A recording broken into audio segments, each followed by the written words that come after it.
ஆஹா கல்யாணம் சரியில்லை. டுடே எபிசோடில் நம்ம கோட்டீஸ்வரி இருந்துட்டு நம்ம சித்ரா தேவி கிட்ட நீங்கள் இப்படி ஒட்டு கேட்குறத பார்த்தா நீங்கள் தான் இந்த கல்யாணத்தை நிறுத்துனீங்களா அப்படின்னு சொல்லிட்டு கேட்கவும், நான் வீடு சுத்தமாக இருக்கட்டுமேன்னு சொல்லிட்டு வீடெல்லாம் பெருக்கிட்டு இருந்தா எனக்கு இப்படி ஒரு பேரா? நான் வீட்டையும் பெருக்கலை, எதுவும் பெருக்கலை. எப்போ பாரு என்ன சந்தேகப்பட்டுக்கிட்டே இருக்கீங்க, இதெல்லாம் கொஞ்சம் கூட சரியில்லை கோட்டீஸ்வரி அப்படின்ற மாதிரி சொல்லிட்டு சித்ரா தேவி அங்கேருந்து விட்டா போதண்டா சாமின்னு சொல்லிட்டு எஸ்கேப் ஆகி போகிறாங்க. அதுக்கு அடுத்ததான் அழகிக்கிட்ட நீ இங்கேருந்து பார்த்துக்கோமா அப்படின்னு சொல்லிட்டு அங்கேருந்து கிளம்புறாங்க. அதுக்கு அடுத்ததாக பார்த்தீங்கன்னா என்னாச்சு அப்படின்னு சொல்லிட்டு கேட்கவும், அதெல்லாம் ஒன்றும் இல்லை, நேற்று நீங்கள் சொன்னதெல்லாம் வச்சு பார்த்தாக்க இங்கே சங்கீதாவை தேடி கண்டுபிடிச்சா கண்டிப்பாக இதில் யார் சம்மந்தப்பட்டிருக்காங்கன்னு ஈஸியாக கண்டுபிடிச்சிடலாம் அப்படின்ற மாதிரி சொல்கிறாங்க. அதுக்கு அடுத்ததாக சங்கீதாவோட நம்பரு சுவிட்ச் ஆஃப்னு வந்துட்டுருக்கு. சரி அவள் யாருக்கெல்லாம் பேசியிருப்பான்னு சொல்லி முன்னாடி காலை டெஸ்ட் பண்ணால் தெரிஞ்சிருந்தானே அப்படின்னு சொல்லி கோட்டீஸ்வரி ஒரு பக்கம் சொல்லவும், அதுக்கு அடுத்ததான் பார்த்தீங்கன்னா யார் என்னன்னு யார்கிட்ட அதிகமாக பேசியிருக்கான்னு தெரிஞ்சா அதுவே போதுமே அப்படின்னு சொல்லிட்டு மகா ஒரு பக்கம் சொல்லிட்டு இருக்காங்க.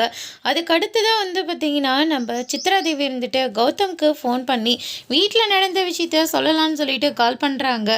அங்கே கௌதம்க்கு மயக்கு இருக்கிற மாதிரி ஒரு சவுண்ட் கேட்குது. அம்மா நீ ஃபோனை கொஞ்சம் தூரமாக வச்சுட்டு நீ கொஞ்சம் அந்த இடத்துல ஏதாவது மயக்கு அது இருக்கான்னு பாருங்களேன் அப்படின்னு சொல்லிட்டு சொல்கிறாங்க. சித்ராதேவியும் அதை செக் பண்ணி பார்க்குறாங்க. பார்த்தா அங்கே ஒரு மைக் இருக்குது. ஒருவேளை இந்த கோட்டீஸ்வரி தான் இப்படியெல்லாம் பண்ணியிருப்பாளா?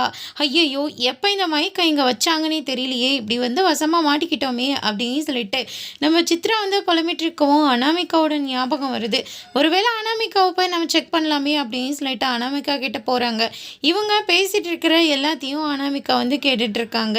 என்ன இந்த ஃபோனில் கேட்டுட்டு இருந்த குரல் நேர்லேயே கேட்குதுன்னு சொல்லிட்டு ஷாக் ஆகுறியா? உனக்காக நான் என்னெல்லாமோ பண்ணியிருக்கேன், நீ என்ன மாட்டி விடன்னு நினச்சேன்னா கடைசியில் நீ தான் மாட்டி துவைப்ப அப்படின்ற மாதிரி நம்ம சித்ராதேவி ஒரு பக்கம் சொல்லவும், அனாமிகா இருந்துட்டு நான் மாட்டினா நான் என்ன தனியாக மாட்ட போகிறோம், உங்களையும் சேர்த்து இல்லை மாட்ட விடுவேன் அப்படின்ற மாதிரி அனாமிகா ஒரு பக்கம் சொல்லிட்டு இருக்காங்க. அதுக்கு அடுத்ததான் சங்கீதாவுக்கு கால் பண்ணி நீ கொஞ்சம் உஷாராக இருந்துக்கோமா அப்படின்ற மாதிரி சொல்லிடுறாங்க.